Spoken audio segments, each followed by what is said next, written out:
तुळजाभवानी म्हणजे अवघ्या महाराष्ट्राचं आराध्य दैवत आहे. देवीचं मेन मंदिर धाराशिव जिल्ह्यातलं तुळजापूर आहे. महाराज देवीच्या दर्शनासाठी तुळजापूरला कधी गेले तर त्यांना लढाई करून दर्शन करावं लागायचं आणि दर्शन होत नसायचं. आई तुळजाभवानीनं स्वप्नामध्ये येऊन सांगितलं की या सावळीतल्या दुर्गा नावाच्या डोंगरावर माझी स्थापना कर. म्हणून देवीच्या स्थापनेसाठी प्रतापगडाचं बांधकाम महाराजांनी केलं. देवीच्या पायाजवळ एक शिवलिंग आहे. तुम्हाला दिसायला हे शिवलिंग काचेसारखं दिसतं. काचेचं नाहीये, स्फटिकाचं आहे. याला इंग्लिश मध्ये आपण क्रिस्टल म्हणतो, ट्रान्सपरंट स्टोन. तर राजे कुठेही जात असताना हे शिवलिंग बरोबर ठेवायचे. ज्यावेळेला राजांचा देहांत झाला शिवलिंग राजगडावर होतं. संभाजी राजांनी इकडे आणून ठेवलं कारण देवीवर त्याची रोज पूजा अर्चना झाली पाहिजे. म्हणून तुमचं आमचं भाग्य आहे राजांनी स्पर्श केलेलं शिवलिंग बघायचं. आतमध्ये देवीच्या मूर्तीच्या शिळाचं महत्व माहितीये तुम्हाला काय? राममूर्ती बघितली आता बडवली ती, तर राममूर्तीला जो दगड वापरला ना त्या दगडाचं नाव शाळीग्राम आहे. दगड use to only for gold test. सोनं खरंय का खोटं बघतात. सोन्याची कसोटी लावली पाहिजे, त्याला कसोटी दगड म्हणतात. त्या दगडाचं महत्व असं आहे की तो शाळीग्राम दगड, त्याची ओळख विष्णूंचा दगड म्हणून आहे. पण ज्या नदीत उगम, ज्या नदींच्या 3 नद्यांचे संगम झालेत ना त्यांची नाव आहे श्वेतगंडकी, काळी गंडकी आणि सरस्वती. सरस्वती नदी, श्वेतगंडकी आणि काळी गंडकी. आता तिथं जर तो दगड भेटत असेल मग तो दगडाचं महत्व तेवढ्या लांबून आणला. आणि दुसरं कारण असं आहे की त्याच्यावर मूर्ती घडवताना, एचिंग करताना दगड भंगत नाही. भंगत नाही म्हणजे दगड तुटत नाही, मूर्ती व्यवस्थित घडवता येते. आणि तिसरं कारण त्याच्यावर कसलाही अभिषेक झाला, केमिकल युक्त जरी घातला तरी त्या दगडाला असे खड्डे पडत नाही, चिरा पडत नाही. असे काही दगडांना पण असे खड्डे पडत नाही, त्याच्यावर काही इफेक्ट होत नाही. याच दगडावर आईची मूर्ती घडवली तुळजाभवानीची. आणि अफझलखान वधानंतर 1661 ला देवीची स्थापना महाराजांनी इथे केली. आज देवीच्या पायाजवळ तुम्हाला एक शिवलिंग बघायला मिळेल बाळांनी. हे शिवलिंग दिसायला काचेसारखं दिसेल पण काचेचं नसून स्फटिकाचं, ज्याला आपण इंग्लिशमध्ये ट्रान्सपरंट स्टोन. राजे कुठेही जाताना हे शिवलिंग बरोबर ठेवायचे. ज्या वेळेला राजांचा देहांत झाला शिवलिंग राजगडावर होतं. संभाजी राजांनी इथं आणून ठेवलं कारण देवी बरोबर त्याची रोज पूजा अर्चना झाली पाहिजे म्हणून इथं ठेवलेलं शिवलिंग तुम्हाला मंदिरात बघायला मिळेल. हे शिवलिंग 6 किलो वजनाचं आहे. पण आज तुमचं आमचं भाग्य आहे. का तुमचं आमचं भाग्य आहे म्हणलं की राजांनी स्पर्श केलाय का नाही ते शिवलिंग आपल्याला बघायला मिळतं म्हणजे आपलं भाग्य. आतमध्ये स्वराज्याच्या 4थ्या सरसेनापतीची तलवार आहे.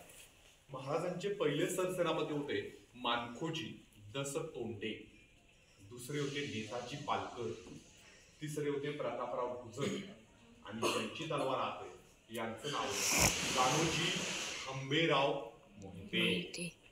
काय लढलेत बघा महाराजांचे मावळे. प्रतापराव गुजरांचं गाणं ऐकलंय का कधी? वेडात वीड दौडले सात, ऐकलंय का आता ते गाणं? ते 7 वीर गेले होते. का गेले होते? कोल्हापूर जवळच गाव आहे काय, नेसरी. नेसरीच्या इथली लढाई आहे. पहिल्यांदा बहलोल खान स्वराज्यावर चाल करून आला आणि चाल करून आलेला बहलोलला सोडून दिलं. आणि दुसऱ्यांदा महाराज म्हणाले प्रतापराव जोवर बहलोलचं मस्तक माझ्या पायाजवळ रायरीवर ठेवत नाही तोवर आम्हाला तोंड दाखवू नका. पण प्रतापराव वाऱ्यासारखे घोड्यावर झाले. त्यांच्याबरोबर त्यांचे 6 मित्र आणि वाऱ्यासारखे फौजत गेले. 60,000 फौजत, एक जण 2-2 हजार फौज कापत होता. आणि बहलोल खान असा थरथरता कापायला लागला. म्हणला माझाच कर्दळ काळ आला, माझा काळ आलाय, काय खरं नाही आता माझं. पण प्रतापराव त्याला बोलत होते बहलोल बहलोल तुझं आता मस्त प्रकारे बोलत असताना या बहलोल खानानं हातातला रुमाल टाकला आणि तीर कमालचा तीर चालवला आणि तीर त्यांच्या गर्दीस मिळाला. त्या ठिकाणी ही सगळेजण गर्दीस मिळाले पण इतिहास रचून गेले. एकेकानं शत्रूची फौज कापली आणि महाराजांच्या शब्दाची धार बघा की त्या शत्रूला मारल्याखेरीज मला तोंड दाखवू नको हे शिवाजी महाराजांनी सांगितलं. आणि असाच पराक्रम केलेल्या मावळ्याची तलवार आहे.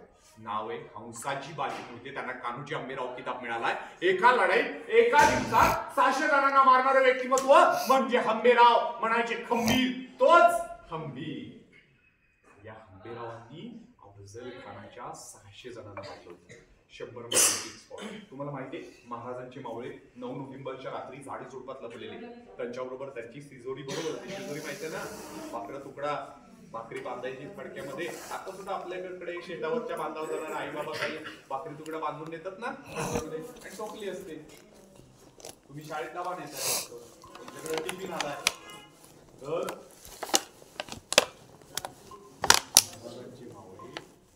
शिदोरी बरोबर घेऊन गेले. झाडे झोपात 9 नोव्हेंबरच्या रात्री लपले आणि दुसरे दिवशी सकाळी एक सिग्नल होता. जर मी अफजल खानला मारून गडावर सुखरूप पोहोचलो तर 5 तोफा वाजतील आणि नाही पोहोचलो तो 1 तोफ वाजेल.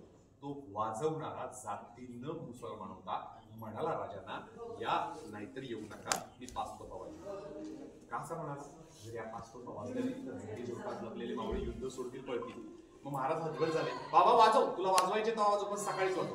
तोफा नगाऱ्यांची आतिषबाजी सकाळपासून चालू झाली. तोफा नगारे वाजले. खान शामेना चलनिश्चित झाला. त्यानं महाराजांना विचारलं, का राजे तोफा नगारे वाजवत आहे? महाराज म्हणाले, तुमच्या स्वागतासाठी. पण ज्या कोयनेच्या काठावर युद्ध चालू होतं त्याचा आवाज खानाच्या कानापर्यंत पोचला नाही पाहिजे म्हणून तोफा नगारे वाजवत होते. खानाला कळलंच नाही, यांनी आपलंच वाजवलं. पण युद्ध चालू झालं बघा सकाळी. रात्री प्रहरी लपले होते ना, पण हे मावळे त्यांची शिदोरी होते पण खाल्ली नव्हती बाळांनो. भूक त्या हरपली. रात्रभर डोळ्यातले अश्रूने मुखात शब्द देवाचं नामस्मरण, माझ्या राजाला गडावर सुखरूप पोचू दे. त्याचं काही बरोबर होऊन देऊ नको बाबा देवा, माझ्या राजाला सुखरूप पोचू दे.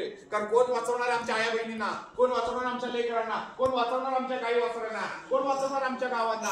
अनेक प्रश्न मनात होते. राजा सुखरूप आला नाही तर काय घडणार आहे हे अनेक मनात प्रश्न होते. त्यामुळे रात्रभर देवाचे नामस्मरण होतं आणि माझा राजा सुखरूप पोचू दे म्हणून होतं. डोळ्यात अश्रूची धार होती आणि सकाळी ज्यावेळेला 5 तोफांचे आवाज झाले त्यांना संदेश मिळाला, राजा गडावर सुखरूप पोचला.